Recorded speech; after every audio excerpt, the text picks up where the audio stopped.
તો મિત્રો આપણે આજે ગામડેથી અમારા મોટા ભાઈની ઘરેથી શાક પકાવવા આવી ગયું છે. પૂજો આવ્યો છે આપણે બધું જો શાક પકાવવામાં ભીંડો છે, સોળી છે, પછી આ હરગો છે, બારેમાં સરગો આવે છે અને મોકલાયો છે કઢી કરવા.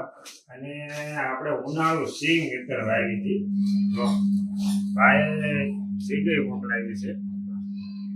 ઉનાળુ સિંગ છે, પછી અમારા ભાઈ પૈસા સોળી મોકલાવી, પોપૈયા છે, અને આ તો અલગ જ વસ્તુ છે. જો કરમદા છે, હું કરમદા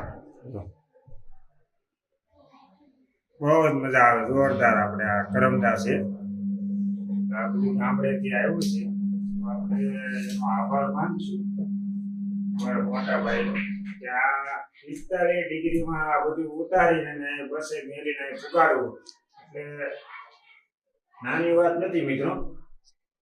એટલે આપણે એનો આભાર માનશું.